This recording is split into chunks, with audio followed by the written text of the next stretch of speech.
Facebook free basics கடந்த ஒரு வாரமாகவே இணையதளங்கள்லையும் செய்தித்தாள்களையும் இதை பற்றிய அதிகமான விளம்பரங்கள் இடம்பெற்றே வந்திருக்கு. இதன் மூலமாக அதிக இந்தியர்களை இணையம் மூலமாக இணைக்க முடியும், இந்த சேவையை மக்களுக்கு இலவசமாக வழங்க முடியும் அப்படின்னு ஃபேஸ்புக் தரப்பு சொல்லிட்டு இருந்தாலும், இல்லை இது இந்தியா மாதிரியான நாடுக்கு செட்டே ஆகாது, நெட் நியூட்ரலிட்டிக்கு எதிரான விஷயம் அப்படின்னு பல எதிர்ப்புகளும் கிளம்பி வந்துட்டு இருக்கு.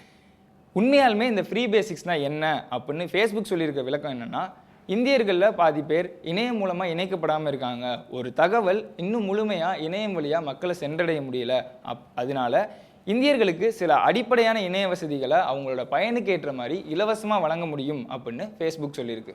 இந்த நெட் நியூட்ரலிட்டி மூலமாக எல்லாருக்கும் இணைய சமநிலை வழங்க முடியும். ஆனால் ஃப்ரீ பேசிக்ஸ்ங்கிறது சில அடிப்படையான இணையதளங்களை மட்டும்தான் இலவசமாக காட்டும். மற்ற இணையதளங்களை கட்டணம் செலுத்தியோ இல்லை அந்த கட்டணம்ங்கிறது மிகப்பெரிய அளவுலையோ இருக்கும் அப்படிங்கிற விவாதங்கள் முன்வைக்கப்பட்டன. இதுக்காக ட்ராய் இந்தியாவில் நெட் நியூட்ரலிட்டி வேணுமா வேணாமா அப்படிங்கிறதுக்காக மக்கள்கிட்ட கருத்து கேட்டு ஒரு விண்ணப்பத்தையும் ஃபில்அப் பண்ணி வாங்கினாங்க. ஆனால் இப்போது மறுபடியும் ஃபேஸ்புக் ஃப்ரீ பேசிக்ஸ் இந்தியாவுக்கு நன்மை வழங்கும் அப்படின்னு ஒரு 10 காரணங்களை தன்னோட விளம்பரம் மூலமாக முன் வச்சுருக்காங்க. ஃபேஸ்புக் இந்தியாவில் ஃப்ரீ பேசிக்ஸ் வந்தே ஆகணும் அப்படிங்கிறதுக்கு பல காரணங்களை முன்வைக்கிறாங்க. அதில் முக்கியமான காரணங்கள் என்னென்னா, இது எந்தவித கட்டணமும் இல்லாத சேவை, இந்தியர்களை இணைக்கிறதுக்காக மட்டுமே தான் இந்த சேவை அப்படின்னு சொல்லியிருக்காங்க. இதில் எந்த தொலைத்தொடர்பு நிறுவனம் வேணாலும் தன்னை இணைச்சிக்கலாம் அப்படிங்கிறதையும், இதுவரைக்கும் 800 டெவலப்பர்கள் தங்களோட இந்த ஃப்ரீ பேசிக்ஸில் இணைஞ்சிருக்காங்க, இது 36 நாடுகளில் வெற்றிகரமாக இயங்கிட்டு வருது அப்படிங்கிற கருத்துக்களை முன் வச்சுருக்காங்க.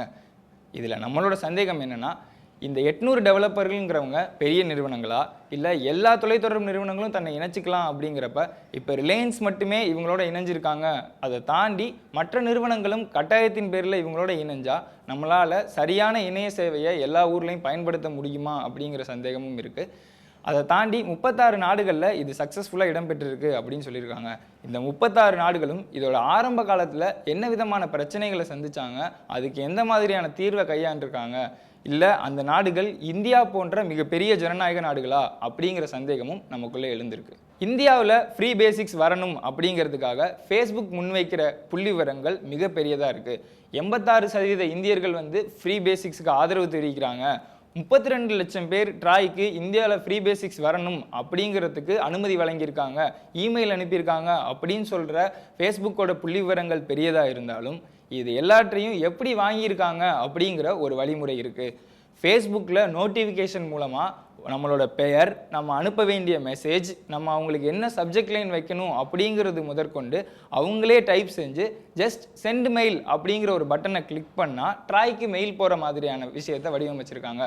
பொதுவாகவே இணையதளங்களில் சர்வேக்களும் இல்லை மெயில் ஐடி கிரியேட் பண்ணும்போது ஐ அக்ரி அப்படிங்கிற பாக்ஸும் டிக் பண்ண மட்டும் போதும் அப்படிங்கிற விஷயத்தில் நம்ம படித்து பார்க்காமையே டிக் பண்ணுற மனப்பான்மை தான் பெரும்பாலான இணையதளத்தை பயன்படுத்துகிறவங்களோட மனநிலையாக இருக்குது அப்படிங்கிறது ஒரு உண்மை. இதே வழிமுறையை தான் ஃபேஸ்புக்கும் கடைப்பிடிச்சிருக்கு. இது மூலமாக இதில் செய்யப்பட்ட ஓட்டுகள் எல்லாமே தங்களோட ஆதரவை தெரிவிக்க செயல்பட்ட ஓட்டுகள் தான் அப்படின்னு நம்ம எடுத்துக்க முடியாது.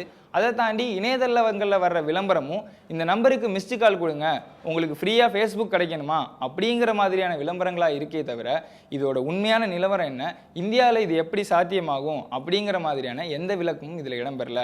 அதனால் இதுக்கு ஆதரவாக தெரிவிக்கப்பட்ட விஷயங்கள் எல்லாமே அப்படியே நம்ம அவங்க சொல்கிற புள்ளி விவரங்களை எடுத்துக்கப்பட முடியாது அப்படிங்கிறதா தான் இருக்குது.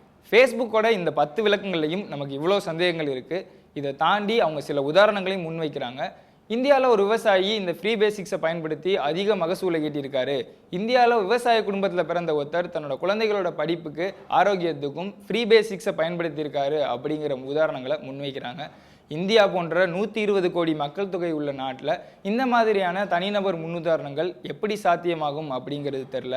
இல்லை இவங்க சொல்கிற உதாரணமாக ஒரு கிராமமே மாறி இருக்கு அப்படிங்கிற மாதிரியான உதாரணங்களும் இவங்கள்ட்ட இல்லை.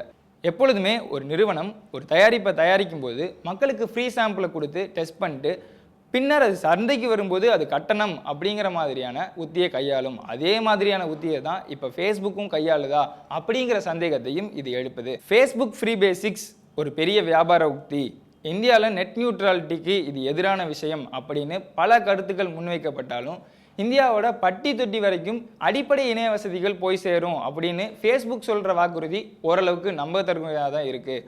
ஆனால் மற்ற இணைய வசதிகள் எல்லாமே கட்டணமாக்கப்படுமோங்கிற கேள்வியும் அதோட சேர்ந்தே வருது. அதே மாதிரி ஃப்ரீ பேசிக்ஸில் எந்த நிறுவனங்கள்லாம் இணைஞ்சிருக்காங்க, இவங்க சொல்கிற 800 நிறுவனங்களால் இந்தியா மாதிரியான மிகப்பெரிய நாட்டுக்கு இணைய சேவையை பூர்த்தி செய்ய முடியுமா அப்படிங்கிற கேள்விகள் தொடர்ந்து எழுந்துக்கிட்டே தான் இருக்குது. அதை தாண்டி ஃபேஸ்புக் சொல்கிற மிகப்பெரிய புள்ளி விவரங்கள் 32 லட்சம் பேர் இதை ஆதரிச்சிருக்காங்க அப்படின்னு சொல்கிற விஷயங்கள்லாம் ஜஸ்ட்டு ஒரு நோட்டிஃபிகேஷன் வர்றதை பார்த்து இது என்னன்னே தெரியாமல் முழுசாக படிக்காமல் தன்னோட விவரங்கள் எல்லாம் பூர்த்தி செய்யப்பட்டதை ஜஸ்ட்டு ஒரு கிளிக்கில் பண்ணப்பட்ட விஷயங்களாக கூட இருக்கலாம். ட்ராய் இது எல்லாத்தையும் முழுமையாக ஆராய்ஞ்சு ஏற்கனவே நெட் நியூட்ராலிட்டிக்காக இந்தியாவிலேருந்து செய்யப்பட்ட கம்ப்ளைண்ட்டுகள், அதுக்கான கருத்துக்களை மறுபடியும் ஒரு தடவை மறுபரிசீலனை செஞ்சு இந்த ஃப்ரீ பேசிக்ஸ் இந்தியாவுக்கு வேணுமா வேணாமா, இந்திய மக்களுக்கு இது பயனளிக்கக்கூடியதாக இருக்குமா, இது கட்டணமாக்கி பின்னாடி ஒரு மோனோபோலியாக ஃபேஸ்புக் உருவாகிறதுக்கு வாய்ப்பை வழங்கக்கூடாது அப்படிங்கிறதையும் யோசித்து இந்த விஷயத்தில் முடிவெடுக்கணும்.